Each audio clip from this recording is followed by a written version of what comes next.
Hello, everyone.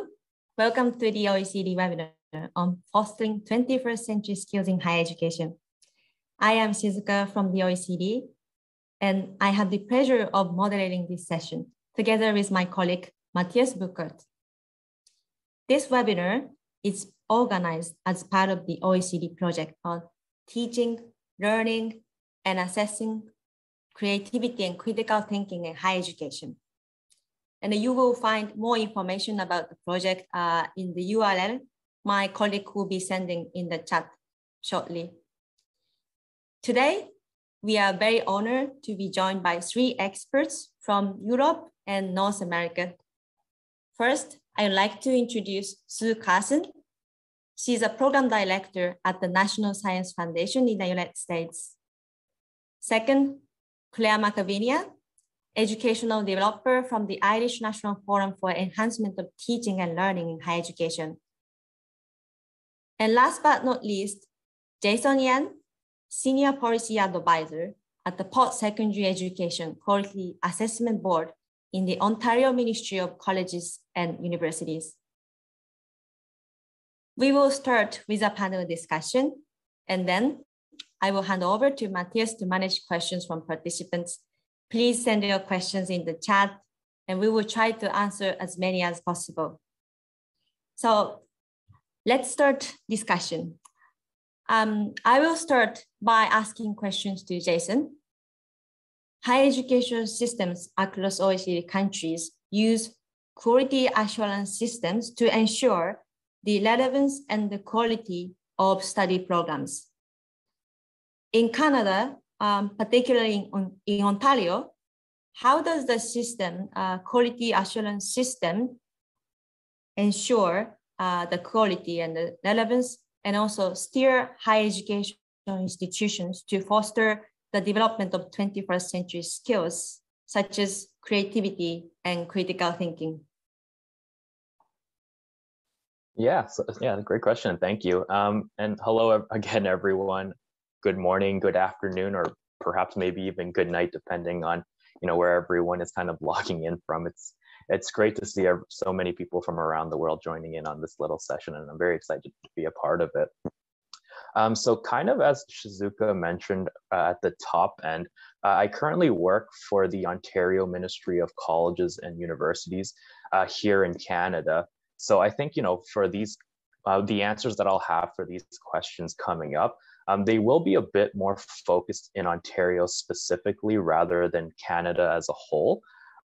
As some of you might know, here in Canada, the higher education system is a bit unique in the sense that there's 13 provinces and territories here in Canada, and the responsibility of higher education is really dependent on the province that you're in. So, rather than speaking for Canada as a whole, I'll mostly focus on Ontario specifically, just because, that's really where the base of my knowledge and background is. So regarding the first question, so I think here in Ontario specifically, we have multiple quality assurance agencies that kind of operate here in Ontario. So we have a quality assurance agency that mostly deals with the Ontario universities here. And then we have separate quality assurance agencies that deal with the public colleges.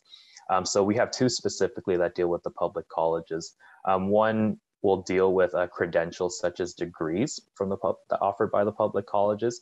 And there's another quality assurance agency that deals with the other credentials from the public colleges, such as certificate, diploma, advanced diploma level programs.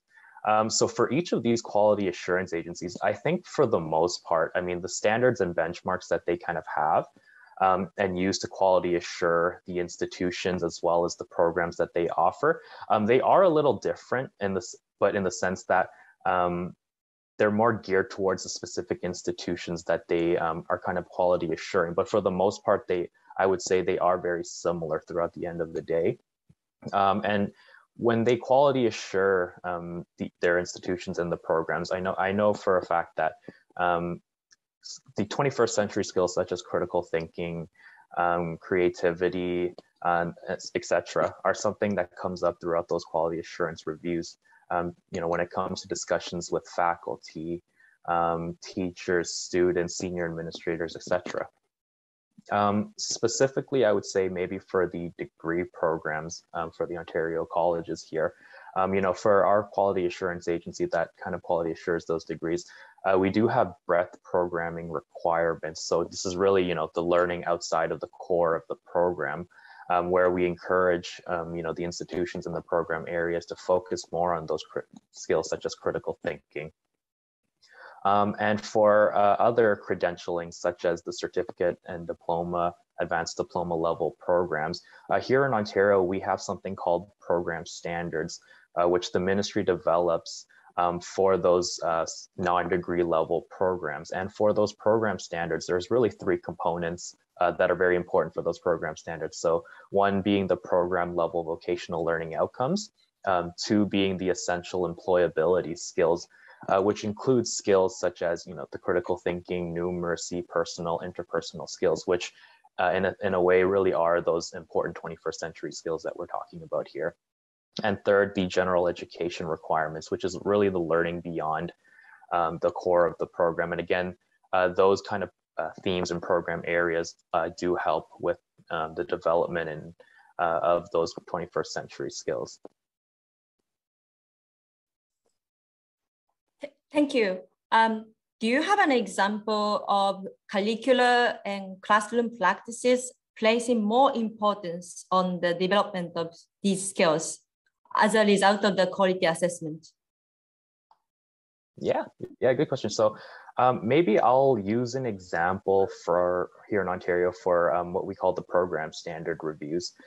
So program standard reviews here in Ontario are done in consultation and in conjunction with the public colleges themselves that offer the specific programs, and the stakeholders that we kind of consult with for those reviews include the faculty, senior administration, coordinators, curriculum developers, oftentimes even students that are in the program area. So when we develop these program standards, one of the main things we like to talk about are what those program vocational learning outcomes are. So kind of what is expected of a student to know and be able to do at the conclusion of a program. So sometimes these program learning outcomes can be very specific for that program area. But oftentimes when we do these program standard reviews, we do also like to include a more, I guess, general learning outcome that might touch on specific critical thinking activities, as well as maybe another learning outcome that kind of addresses more of like an encouragement to do some more professional development, beyond the program area itself. And, touching on that professional development piece, it's a way to kind of encourage, the students, as well as maybe even the faculty that teach in the programs, to kind of instill that kind of thinking, in their students, after the graduation of a program and completing it, to continue to explore areas outside of that program area. A last question for you, because we have two more speakers and we are getting some questions from participants. But I wanted to ask you, so we just had the first session of our two-day event with 3 leaders from higher education institutions. And then we agreed that the flexibility is a key for innovation in higher education and classroom. So how does your quality assurance system ensure that the higher education institutions and teachers have room for innovation within the system of within the system you set up? Yeah, that's a great question. So I think, going back to the program standard review example that I was just talking about. So when the ministry here in Ontario does these program standard reviews with the public colleges that offer specific programs, we do like to do it in a very, collegial and consultative way. So, at the very beginning of those reviews, we'll consult with the public colleges, including, their staffs, such as the faculty, senior administration, etc., to, discuss what these changes should be in that program area. So I think, for us, just starting at the very beginning and consulting with them directly before, say, even we start the review itself, it kind of fosters that environment of the collegiality and everything. And when we do that, we try to maintain flexibility throughout the review, because we do program standard reviews every year. But say a specific program might not be up for review on a yearly basis, obviously, because there are hundreds, if not thousands, of programs here in Ontario. So when we do develop these program standards, and specifically the program vocational learning outcomes, we like to write them in a more, I guess, general way to maintain maximum flexibility. So, the standards themselves will be a very minimum of what the kind of colleges have to kind of teach to within their programs. But of course, they can expand it as they see fit. And especially, I guess, when you think about Ontario, the province here in Canada, it's a very big province. So sometimes, a institution teaching a specific program, the needs and demands of the area or the catchment area that they operate in might be different in the north than, say, another institution here in the city of Toronto itself. So that's why, when we do consult with and work with the institutions to write these learning outcomes, we try to keep it, fairly general, fairly open, just to maintain that flexibility. And, when we do write these outcomes, we do it in consultation with all of our stakeholders. There are a lot of approval processes before they're actually released, for implementation. Thank you very much, Jason. And then now, so quality assurance, in addition to quality assurance, funding is another mechanism governments use to foster and steer higher education institutions to the direction they would like to move. And then I like to invite Susan to talk about how the U.S. National Science Foundation supports higher education institutions with their agenda to promote 21st century skills. Susan. Thank you. First of all, hello, everybody. I'm so pleased to be here. I just wanted to mention that the National Science Foundation has a rotating program director program where faculty from universities actually take like a 1 to 2 or 3 year leave from their universities to serve as program directors, while other program directors are permanent. I happen to be a rotating program director in my second year, and my work at North Carolina State University as a faculty member there over the past several years has been looking at enhancing students' critical and creative thinking skills. Specifically, I've done faculty development in that area, as well as faculty learning outcome assessment and student learning outcomes assessment. So this session really dovetails my two worlds. But today I am here to talk to you as a representative of the National Science Foundation. We have numerous funding opportunities across all STEM disciplines, as well as programs focused on STEM education at all levels in formal and informal environments. Now, I know a lot of you are not STEM faculty or STEM administrators. I can tell you that more and more of these programs are being opened up to the social and behavioral sciences as well. I'm going to share a few programs, funding opportunities that I think might be of particular interest to this audience.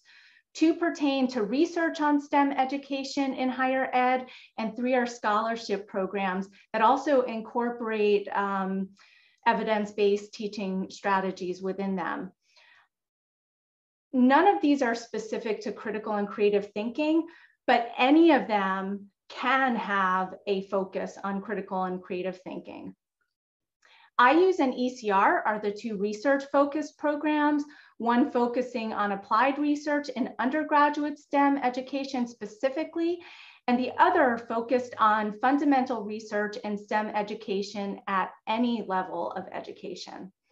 So first, the Improving Undergraduate STEM Education program, which we usually call IUS, is the applied research program. We invest annually approximately $63 million into this program. IU supports projects designed to first Enhance student learning. So that is the development, testing, and use of teaching practices and curricular innovations that will engage students and improve learning, persistence, and retention in STEM. In case you don't know, STEM is science, technology, engineering, and mathematics. I'll use the term STEM throughout. And then the second track of IUs that we have is for institutional and community transformation, which is the transformation of institutions of higher education to implement and sustain highly effective STEM teaching and learning. All of the projects supported to IUs must demonstrate a strong rationale for project objectives or incorporate and build upon evidence-based practices, and must add to the body of knowledge about what works in undergraduate STEM education and the conditions that lead to improve STEM teaching and learning. The other research program that I'll talk about is the ERHR core research program. We love our acronyms here. ERHR is the Directorate for Education and Human Resources. We call this program ECR. This is the fundamental research program in education. The anticipated annual funding amount is $35 million annually. ECR, again, is a fundamental research program that supports both curiosity-driven basic and use-inspired basic research. ECR proposals must have strong potential to make important contributions to general explanatory knowledge or theories pertaining to STEM learning and learning environments, broadening participation in STEM or STEM workforce development. Fundamental research, as opposed to applied research, will generate knowledge and understanding with the future potential for broad relevance.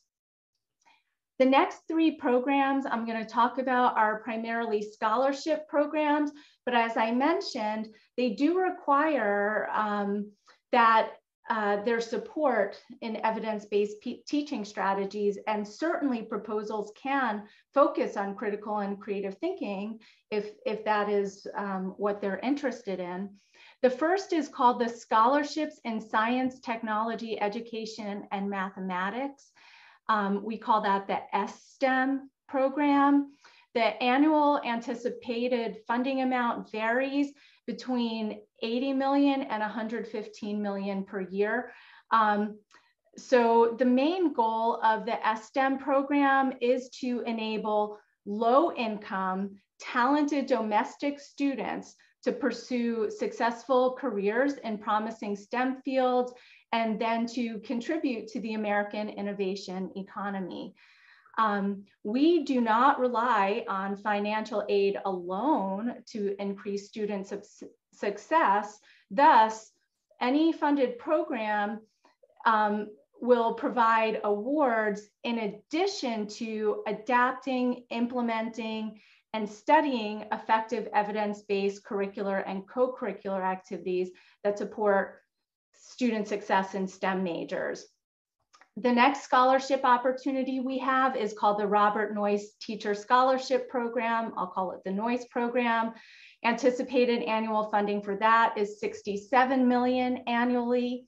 The Noyce Program funds institutions that have innovative proposals that address our critical need for recruiting, preparing, and retaining highly effective elementary and secondary mathematics and science teachers and teacher leaders in high-need school districts through scholarships to students that have STEM undergraduate majors and are seeking to become certified as teachers, as well as supporting experienced and exemplary K-12 existing STEM teachers to become teacher leaders in high-need school districts.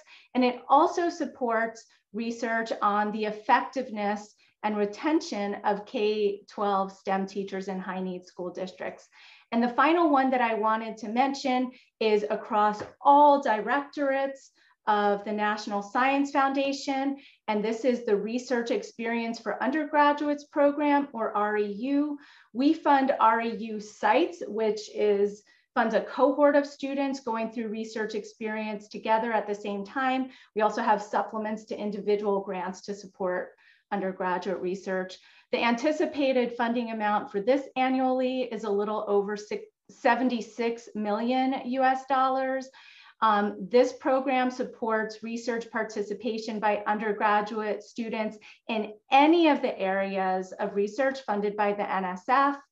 REU projects are intended to involve students in meaningful ways in ongoing research programs or in research projects that are specifically designed for the REU program. For REU sites, it generally provides a pretty nice stipend for the undergraduate researchers, as well as their housing, meals, and travel if the research occurs in the summer months. Undergraduate participants must be either US citizens, US nationals, or permanent residents of the United States. And one last thing I want to say for those of you in the US, there is a misconception that the NSF only wants to see proposals from R1 institutions. Within my division, the Division of Undergraduate Education, and many other divisions, we really want to encourage proposals from two-year colleges, from minority serving institutions, and from other institutions who may not have received high levels of federal funding. There are also capacity grants within many of these programs, specifically intended for those who don't have experience running research grants yet. So I think that's all the comments that I wanted to make. Apologies if I went a little bit over my allotted time. So Shizuka seems to have connection problems, so I will take over just for the next question, and hopefully she will come back. Do you have maybe an example you could share on an initiative that successfully support skill development and 21st century skill development within the NSF funding support? Yeah, so we have, in IUs alone, I know that we support many projects focused on critical and creative thinking, especially. That's where I see the most of them. REU, of course, is almost always focused on at least critical thinking, hopefully creative thinking. But across the board, I think you'll see that. What I really want to point people toward, rather than calling out specific projects, is if you go to nsf.gov, there is a tab called Award Search, and you can search all of our awards. You can set it by time frame, and you can search using keywords. You can search using the program you're looking for. And what you'll see there is the public abstract. And if the project is passed and finished, you'll also see the outcomes report. So I highly recommend people that are interested in seeing what is being funded and what has been funded in your areas of interest to go ahead and do an award search. And then from there, you'll see who the PIs are, and you can actually do a literature search to see what their findings were. I'm not really allowed to share specific details about proposals. Okay, thank you. Another question. We know that from please, Shizuka, I see you're back. Yes, sorry. Let's hope I will stay, but the three of us can stay in the screen. And no, I just wanted to ask a very quick question about sustainability of the funding. So I hear from many higher education institutions that they do great things with the funding, but they cannot continue when the funding is suspended. So would you please share how the NSF ensure the sustainability of its supporting projects? Yes, so that is an excellent question. And so for the research, especially for the IUs, which is the applied research where they're going to be testing things in classes, there has to be a sustainability plan in that proposal. I have never seen one get funded that didn't show that it would be sustained at the institution, or at least provide compelling evidence that it would be sustained at the institution.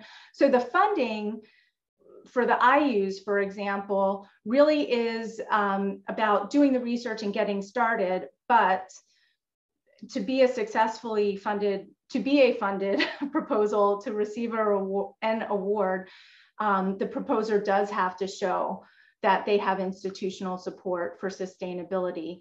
For the for ECR, that is really basic research, and so often basic research would need to have continued external funding to continue, but the knowledge gained will be shared and disseminated. There's always a dissemination plan required. For the scholarships, and specifically, especially for the Noyce Scholarship and the STEM Scholarship, those are evaluated in great part on what supports they will be offering for those students. So the sustainability plan for those scholarships, we don't expect that they will say we will be able to sustain giving out scholarships. That would require continued funding.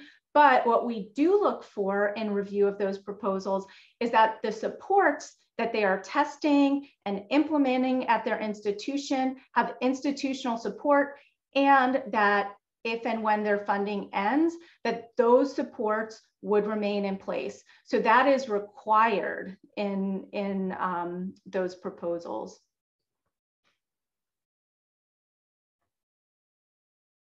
If you're thinking about submitting a proposal, make sure that you have a sustainability plan in there.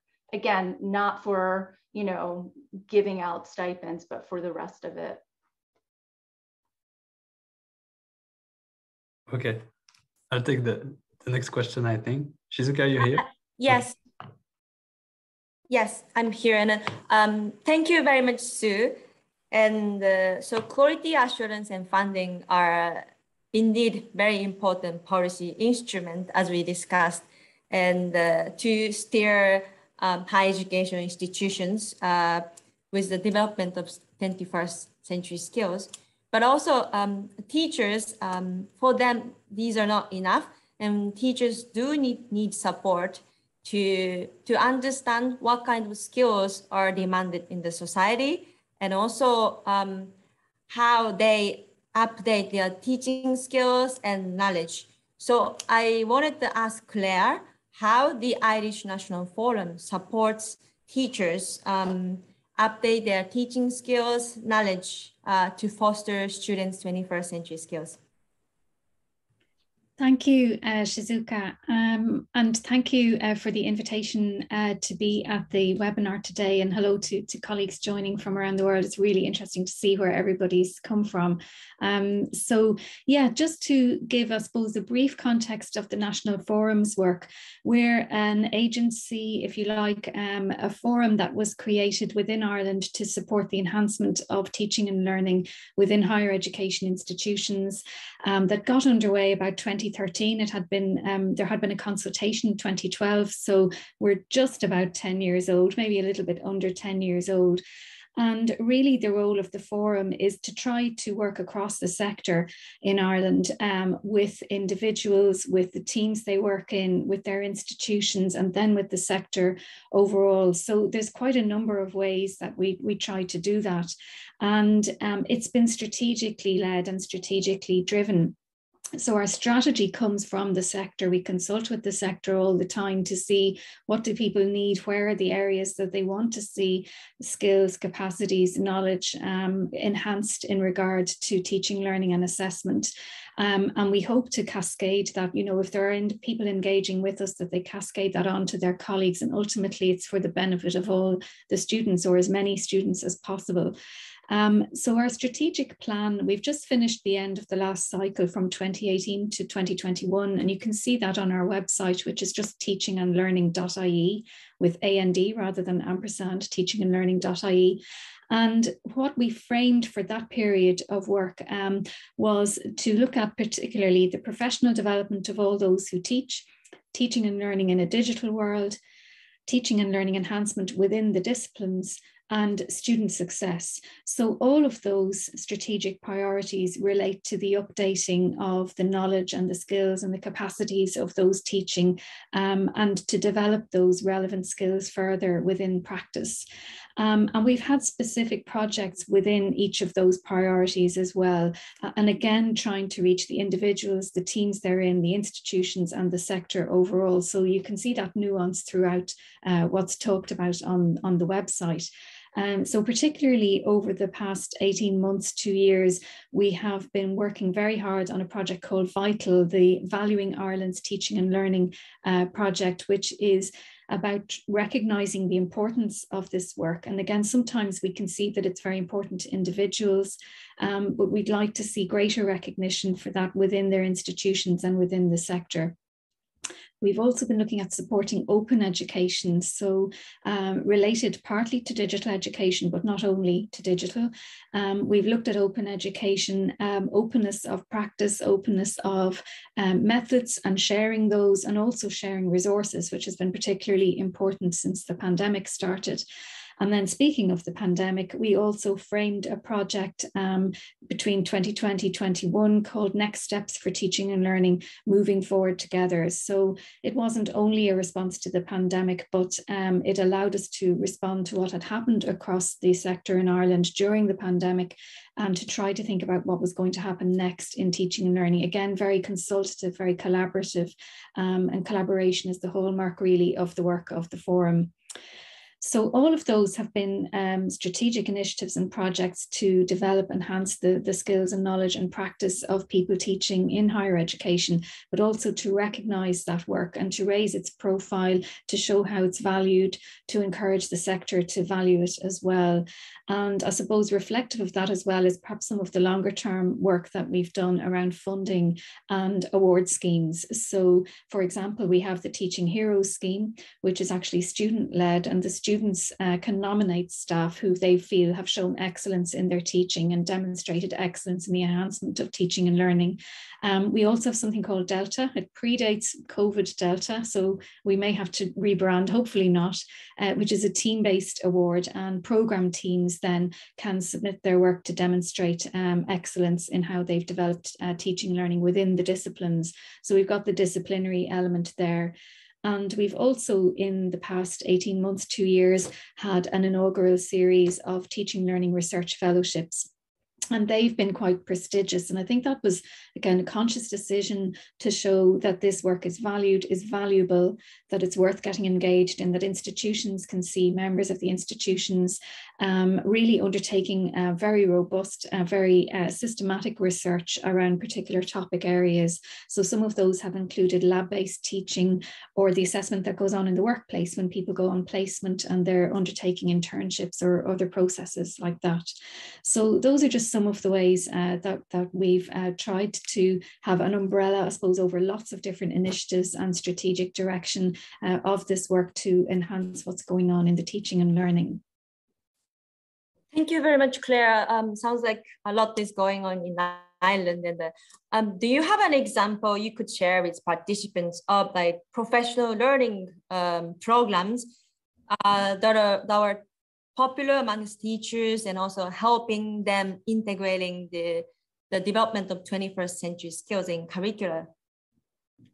Thank you, Shizuka. Yeah, and I'm really glad to have this question because it gives me a chance to speak about open courses, which is something I was involved with during my work at the forum. And it's a really exciting development that we've seen over the past few years. So if I go back just to 2016 for a moment, during that year, the National Forum published a professional development framework for all those who are engaged in teaching in higher education in Ireland and in our sector. And that was with the intention of encouraging people to reflect on their practice. And it's got a number of domains of practice, so they could consider their practice in each of those domains and also begin some goal setting and to see where would they like to develop their capacities, how could they do that through formal and informal means, through accredited and non-accredited forms of development. So it was taking a very broad view of professional learning and development.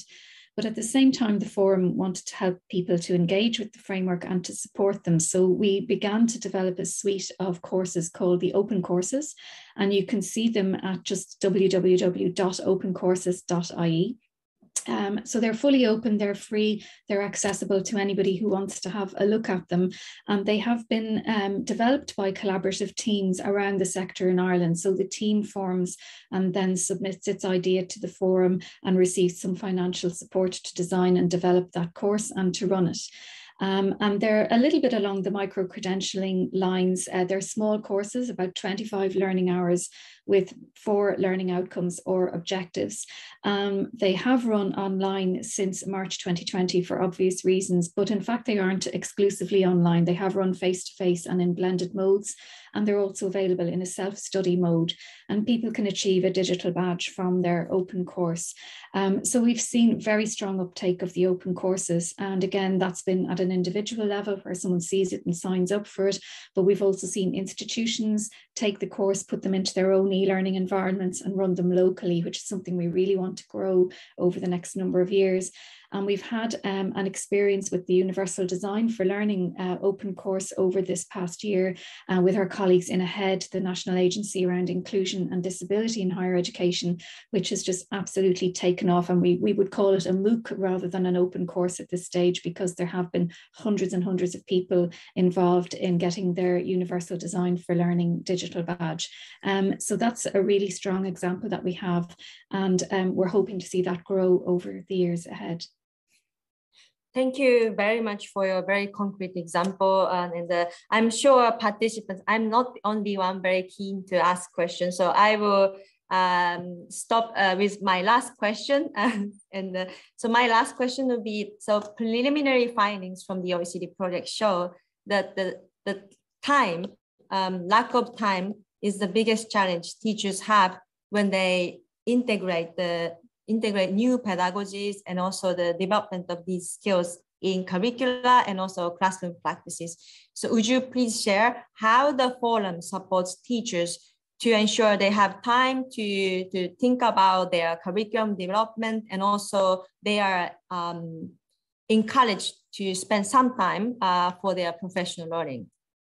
Yes, thank you. And again, it's one of these challenges. It's a constant challenge for all of us, probably in all sectors and all industries. And I think the forum has tried to work again at these different levels across the sector. So at the level of institutional leadership, we've encouraged leaders to look at the ways in which teaching and learning is valued and recognised, and from that then to recognise the value of staff spending time on this and spending time on developing their creativity, their skills, and then bringing that to their teaching practice.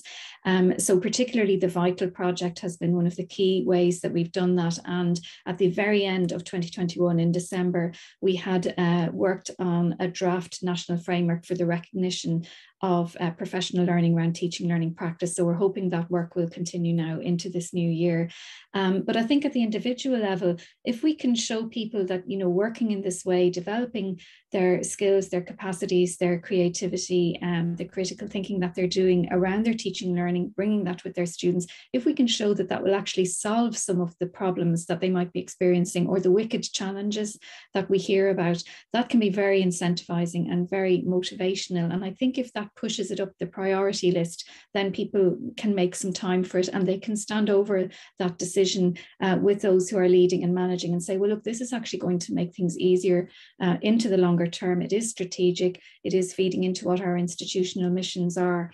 But I think it's an ongoing process, and there's not one single simple solution, unfortunately, but it's something that we would like to see continuing through maybe encouraging the individuals, but also encouraging the leaders in institutions, and where we can to give some funded support for the projects and the initiatives that are enabling them to do that.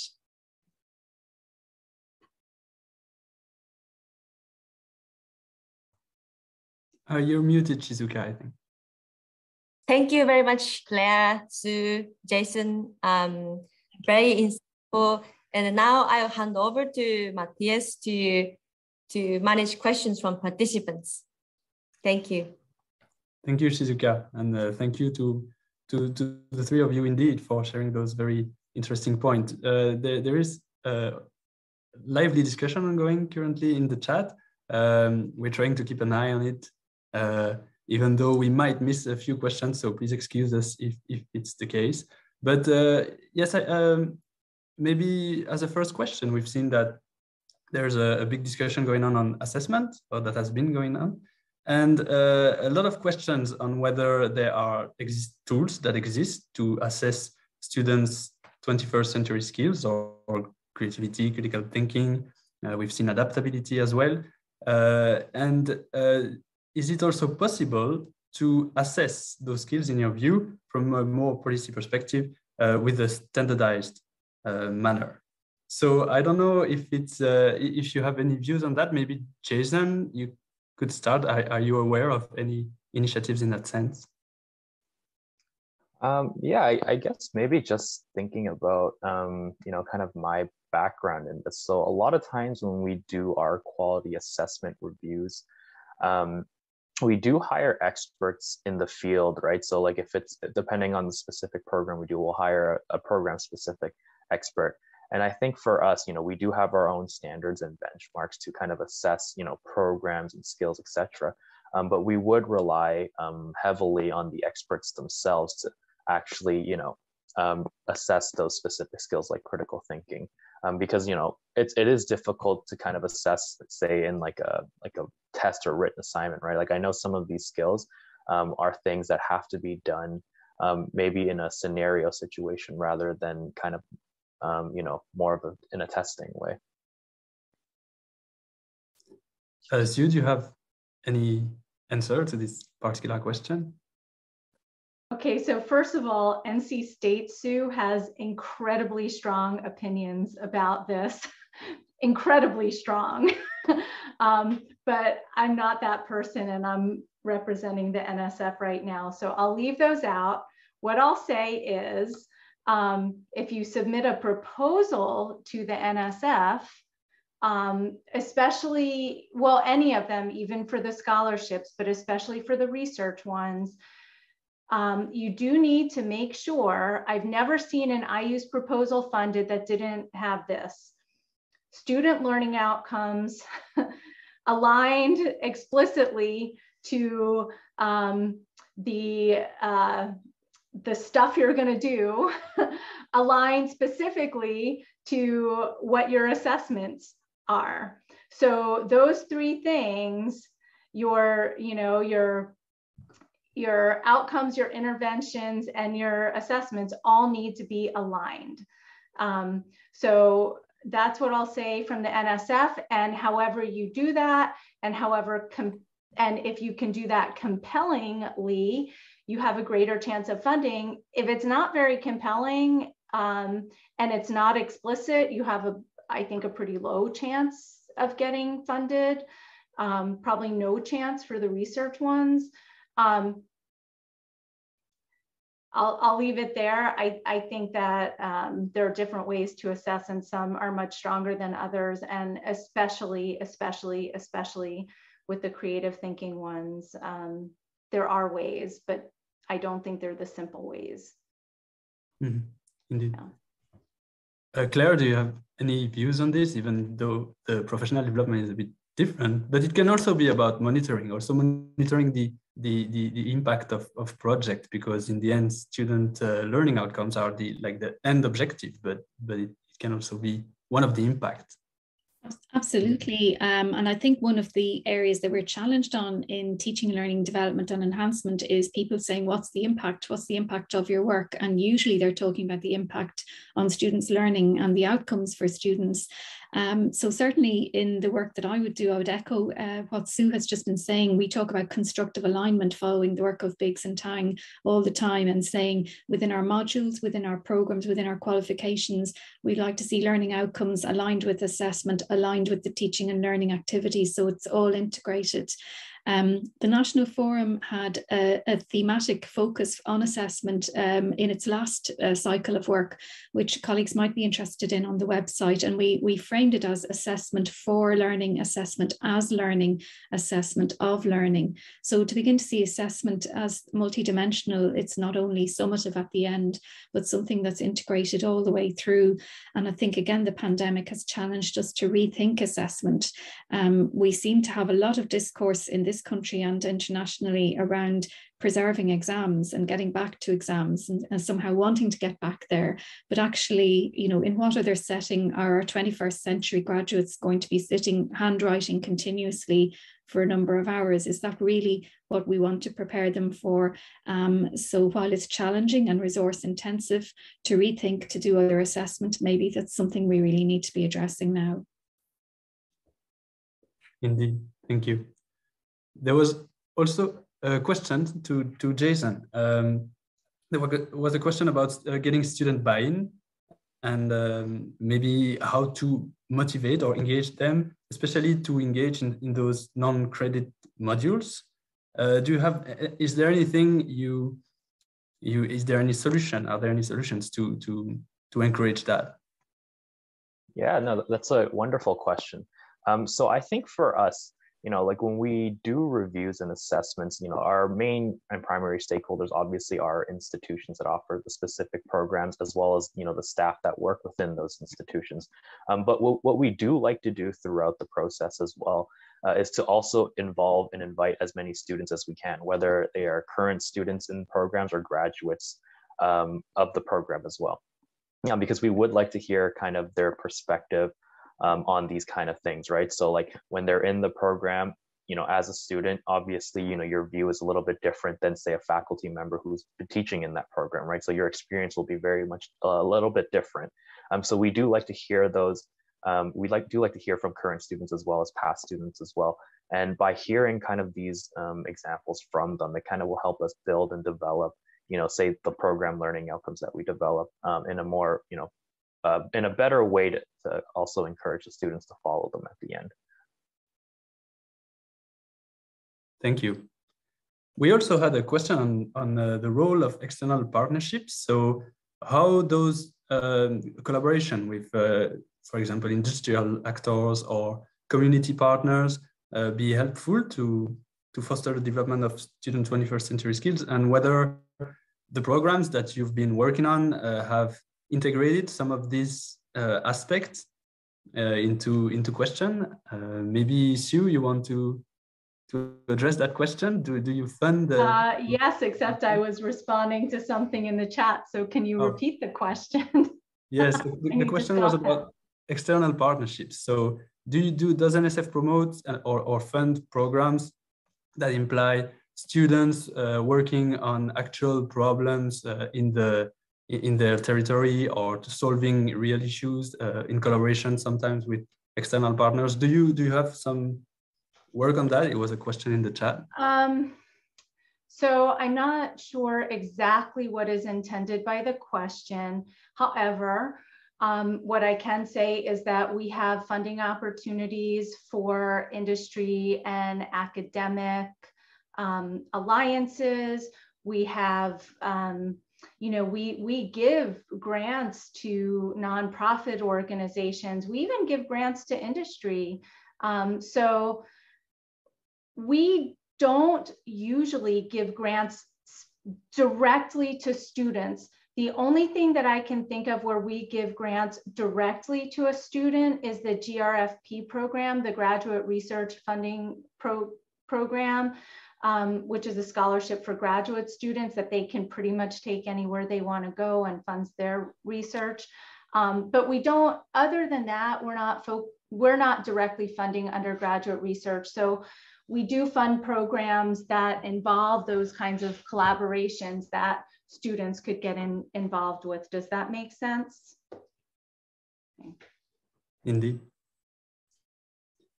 A more general question that comes to our mind also with regard to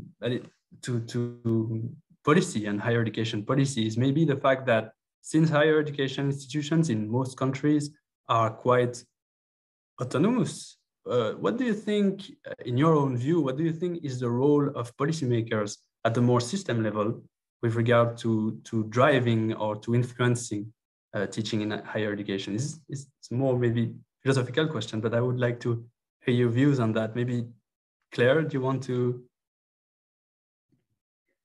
Thank you, Matthias. Yes, well, I suppose it's an interesting moment in this country because since 2020, for the first time, we've had a ministry and a minister for higher education, research, innovation, science, and also inclusive of further education there. And so we've seen a line through to policy that perhaps is somewhat new to us. And we're hoping to influence that as much as possible through some of the research that we've done in collaboration with institutions through the forum. And Next Steps is perhaps the most immediate example of that, looking at their experiences during the pandemic. And we had 15 partners involved in that project, feeding the data in. And I suppose we would feel, maybe this is one of my own views rather than reflective of the forum overall, but I think where we see something enshrined in policy, there's a much stronger chance of institutional leaders responding and acting as we would expect, and all of us probably share that experience. So to develop that through line from higher education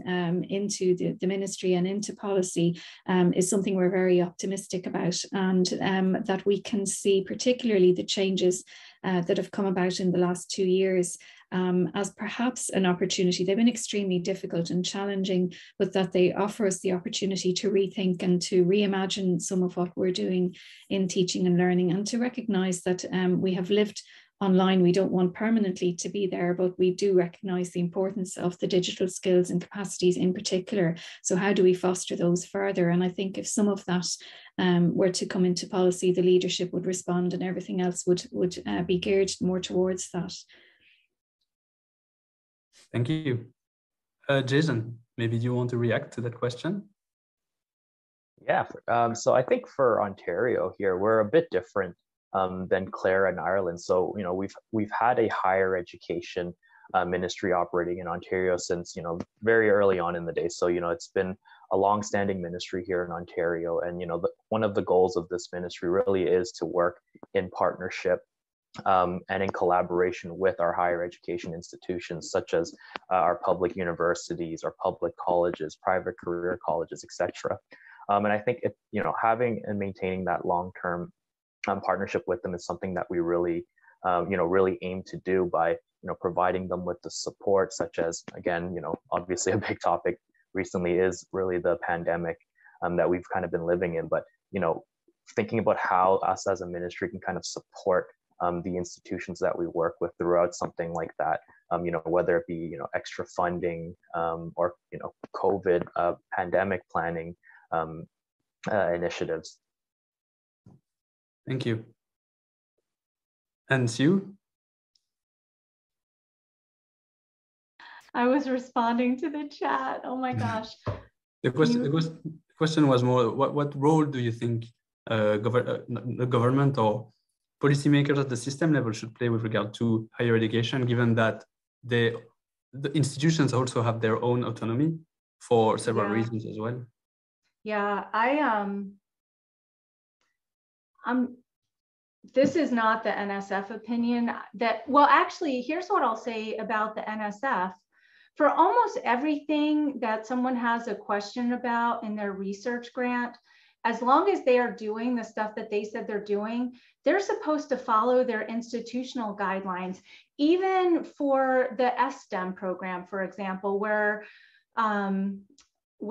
awards have to, where the scholarships can only be given to low-income students, the NSF does not define low-income students. The NSF says your institution must have a definition across the board for whatever low-income student is and use that. Most schools say Pell eligible, but some schools have something else. We say use that. So usually for the NSF, we're saying you need to follow what your institution says. We have rules about how they can spend our money. You know, a university can't say you can buy a yacht with that grant money. You know, they can't, we won't let them. well, unless they're a marine biology thing and need it. But so the NSF generally does not step in and tell you what to teach or how to teach or why to teach. At least within the US, that oversight is not part of the federal government at the university level. And this is not my NSF work, but I can tell you universities have to be accredited. It's usually regional accreditation. My university is accredited by the Southern Association of Schools and Colleges. So a lot of that is accreditation. I know engineering degrees usually are accredited in addition by an organization called ABET. So it's really not coming from the federal government. And even among our accrediting bodies, they generally are not telling institutions of higher education what they need to do. They are ensuring that what they are doing is reasonable and having a positive effect on students. They're ensuring that you are not a fly-by-night institution who's collecting students' money and giving degrees without any learning taking place. I don't think that I think that university professors are probably better judges of what should be taught in their discipline than the federal government is, my personal opinion. That seems to be what the NSF promotes as well from my perspective. Thank you very much. Yeah. We are reaching towards the end of the webinar, so maybe we'll have the time for a last question, maybe to the three of you, and with very quick responses. I will ask you, if possible, please. What, in your view, either as a person or a professional, what would be, you think, the next step or the ideal new policy measures that could be taken in order to further promote this agenda of fostering or developing students and 21st century skills? What could be the tomorrow's measure that would be a priority in your view? Maybe you can start with Claire. Thank you, Matthias. Well, I suppose one thing I was reflecting on during the conversation was the notion of the eportfolio. And whether that's something that could be a policy, I'm not so sure. But as a way of being a capstone, as being a unifying project that someone might have across their learning, using their digital skills, developing their digital skills, critical thinking skills to decide what to include. That's something we've had a lot of conversation about back at my institution. And I think it'll be something we see more of as the years go on, and as we see the need to harness what people have done over the course of maybe different careers and different educational experiences. Thank you very much.